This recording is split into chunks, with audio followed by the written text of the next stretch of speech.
다양한 분야의 이슈를 과학 기자의 시각으로 들여다보는 사이언스 취재파의 시간입니다. 네, 스튜디오에 양혜영 기자 나와 있습니다. 어서 오세요. 안녕하세요. 네, 오늘 어떤 소식 준비해 오셨나요? 네, 코로나19 이후로 이 배달이나 일회용품 사용이 정말 많이 늘었잖아요. 네. 이래서 플라스틱 쓰레기 역시 함께 굉장히 늘어났다고 합니다. 그런데 이 플라스틱은 사실 땅에 썩는데 수백 년 정도 걸리고요. 또 태우면 발암 물질도 나오기 때문에 처리를 하는데 어려움이 많은데요. 이렇게 버려진 플라스틱 쓰레기는 해안과 바다를 오염시키고 또 나아가 미세 플라스틱이 돼서 인간은 물론 생태계 전체를 위협하고 있습니다. 오늘은 이런 이 미세 플라스틱의 위협에 대해서 이야기 나눠보도록 하겠습니다. 네. 사실 요즘 정말 배달 음식 한번 시키면 뭐 편하긴 한데 이 일회용 쓰레기가 엄청나게 많이 나오잖아요. 맞아요. 그래서 그렇죠. 이래도 되나 이런 생각이 들긴 하거든요. 네. 자, 그렇다면 일단 지금 플라스틱 쓰레기 얼마나 심각한 상황인가요? 네, 지난해죠. 2020년 기준으로 살펴보면요. 전 세계에서 생산된 이 플라스틱이 3억 6,700만 톤이라고 합니다. 그런데 이 생산된 플라스틱 가운데 재활용이 되는 건 불과 9%뿐이고요. 12%는 소각, 79%는 매립이 된다고 합니다. 네. 연간 1,200만 톤의 플라스틱은 그냥 바다로 버려지고 있다고 하는데요. 현재 바다에는 1억 6,500만 톤에 달하는 플라스틱 쓰레기가 떠돌고 있다 이렇게 알려져 있습니다. 예. 눈에 보이는 우리 큰 쓰레기는 뭐 물론이고 또 해안이나 바다 깊숙이에도 플라스틱 쓰레기가 굉장히 많이 있는 건데요.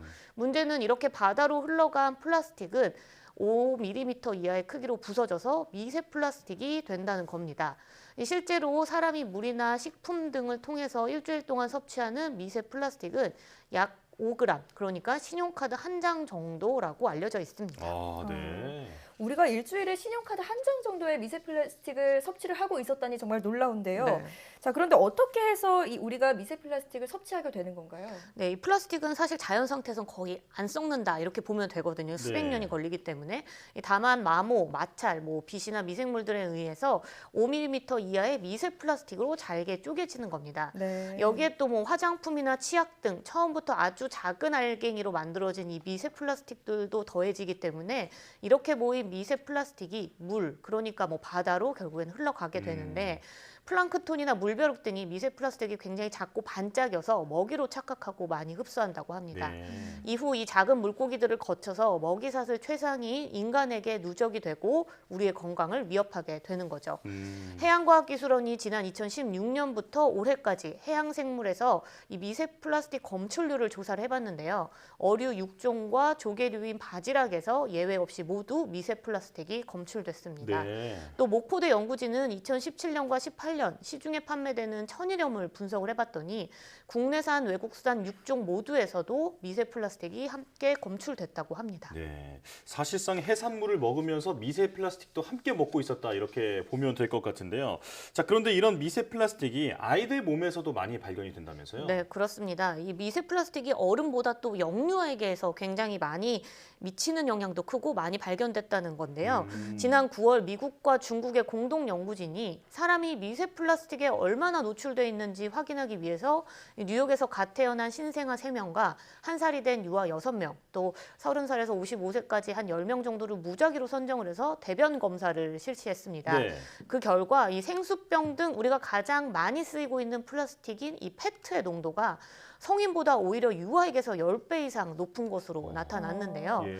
우리가 아이들이 쓰는 젖병이나 각종 장난감 등 유아용 제품은 사실 이 플라스틱을 많이 사용하고 있습니다. 네. 이 때문에 유아들이 미세 플라스틱 노출 농도가 더 심했다, 이런 게 이제 연구진의 분석이고요. 연구진의 연구 결과를 보면 더 놀라운 게 신생아가 태어나서 처음으로 배설하는 태변이라는 게 있는데 이 태변에서도 미세 플라스틱이 상당량 검출됐다는 겁니다. 아, 네. 지금까지는 태반, 그러니까 임산부의 이제 태반에서만 미세 플라스틱이 검출된 적은 있었는데 태변에까지 확인된 건 이번이 처음이거든요. 이 연구진은 이 임신부가 섭취한 미세 플라스틱이 태반이나 태아의 장기를 거쳐서 태아의 소화 또 배설되는 과정까지 모두 다 이제 지나쳐서 이 미세 플라스틱이 존재했다, 이거를 밝혀냈다는 게 이번 연구에 의미가 있다, 이렇게 설명을 했습니다. 네. 오랫동안 음식을 섭취한 성인뿐만이 아니라 막 태어난 아기에게서도 이 미세 플라스틱이 검출이 됐다고 하니까 정말 무섭기까지 한데요.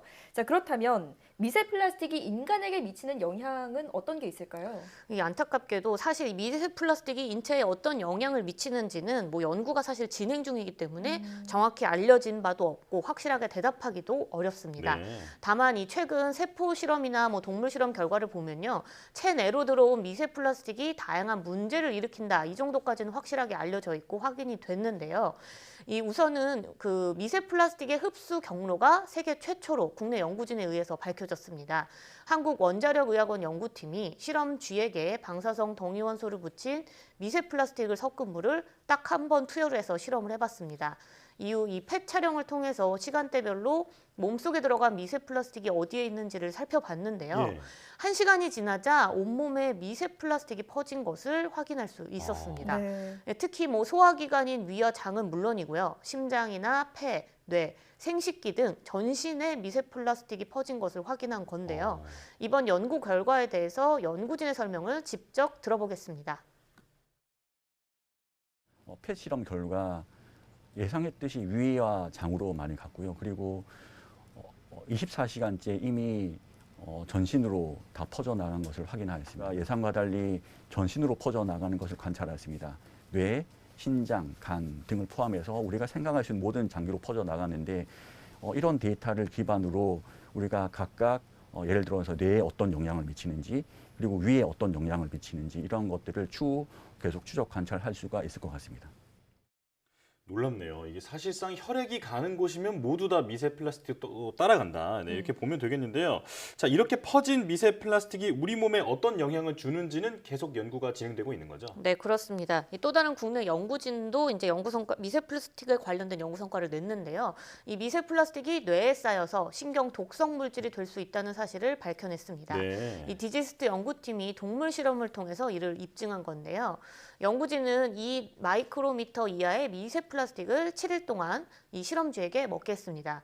그러니까 이 심장이나 위는 물론 뇌까지 미세 플라스틱이 침투해서 쌓이는 모습을 확인한 건데요. 네. 이 뇌에는 사실 외부 이물질이 뇌 안으로 들어가지 못하게 하는 혈액, 뇌 장벽, 그러니까 이른바 어떤 보호막 같은 게 있습니다. 예. 그런데 이 보호막을 뚫고 미세 플라스틱이 뇌 안으로 들어간 걸 확인한 거죠. 특히 이제 이 뇌 속 안에는 면역 기능을 담당하는 미세 악효세포가 있는데요. 이 미세 악효세포에 미세 플라스틱이 많이 쌓인다는 것까지 연구진이 발견을 했습니다. 예. 이 연구에 대한 의미도 직접 한번 연구진의 설명으로 들어보겠습니다. 단기 급여 실험에서도 체내에 축적이 되고 특히 혈류가 많은 뇌에 또 축적이 많이 되고 그 브레인 내에 BBB를 통과해서 뇌 안에 축적되고 뇌 안에 축적된 미세 플라스틱은 이물로 인지돼서 미세 청소부 역할을 하는 미세 악효세포가 탐식을 하지만은 그 미세 악효세포가 탐식을 해서 제거하지 못하고 오히려 그 청소부 세포가 죽어버리는 이런 결과가 나타나는 거죠. 보통 네.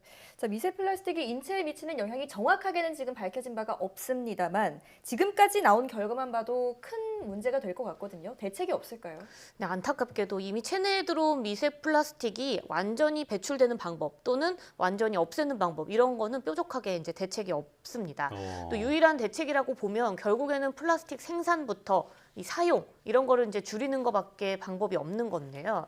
사실 코로나 팬데믹 이전 우리나라는 이 카페 내에서 일회용 잔 사용 금지를 하는 등 이 다양한 일회용품 줄이기 캠페인을 벌여왔었습니다. 네. 하지만 뭐 앞서 말씀드렸듯이 코로나19 유행 이후 감염 위험이 커지면서 일상생활 전반에서 일회용품 사용이 급증했잖아요.